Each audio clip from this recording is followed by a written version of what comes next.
Almost 20 years ago, as a new public school music teacher, I perused the music textbooks in my classroom, looking for songs to teach my students. One that stood out was Yonder Come Day. It was lively, had a positive message, and it was a hit with the kids. I've directed Yonder Come Day several times over the years with a variety of vocal ensembles, including a few performances with our own booth choir. Yonder Come Day is listed as a Georgia Sea Islands folk song, which it is. What I did not know early in my career, that I came to learn and in much greater detail recently, is that Yonder Come Day comes from the Gullah people who originally arrived from West Africa on the islands just off the Georgia-Carolina coast, on slave ships.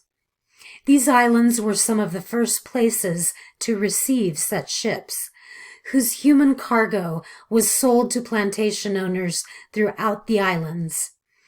Because the Georgia Sea Islands were so isolated from the dominant white cultures of the mainland, these slaves and their free descendants more purely retained music and cultural characteristics from Africa, producing a unique and deeply rich cultural heritage. Yonder Come Day is a work song, sung to the rhythm of repetitive, laborious bodily movements like planting and plowing. It was the kind of song that allowed enslaved people to transcend the degradation and misery of their horrific plight. To hear the hope and joy in this song, especially when you know its origins, is overwhelming and speaks to the resilience of the Gullah people. Yonder Come Day's message of hope for a new dawn factored into my choosing it as the first song the choir would sing coming out of isolation.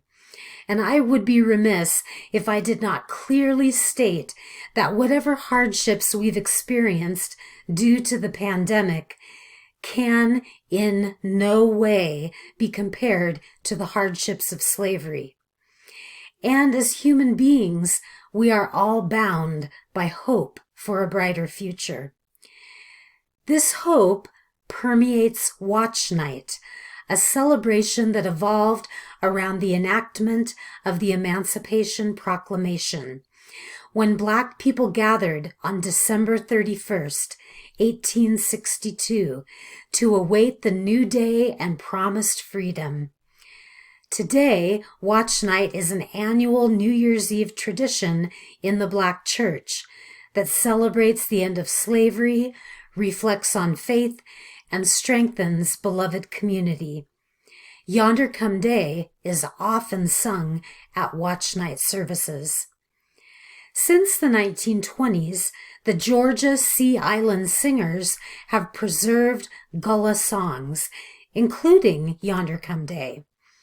The most famous singer of the ensemble was Bessie Jones, whose own grandfather came to the islands as a captive from Africa. Bessie felt a lifelong calling to share and promote Gullah musical culture.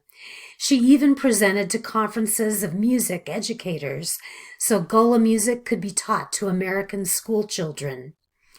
In the 70s, Judith Cook Tucker, a music educator and ethnomusicologist, became captivated by Yonder Come Day and composed the arrangement our choir now sings. It is an offshoot from the original work chant. It captures the joy, but does little to honor the pain at the root. I strive to provide cultural context for the music I teach, and I seek to teach songs in ways that are stylistically appropriate to their origins.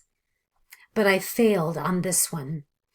Selecting this song just because it was easy and fun to sing, and giving only a brief mention that it came from the Georgia Sea Islands, did not do right by my students, nor did I serve the booth choir, and I certainly did not honor the cultural legacy of the Gullah people. I have now done my homework, and I rightly share it with you. As peoples and cultures collide and enmesh, music adapts and evolves, but without getting to the root, there is misappropriation, and the meaning and impact of the music dies. I'm still working on myself, still working to be a more conscious music educator, to shed light and tend the roots of our world's diverse musical heritage. I invite you to reflect on all this as you listen to the choir sing Yonder Come Day.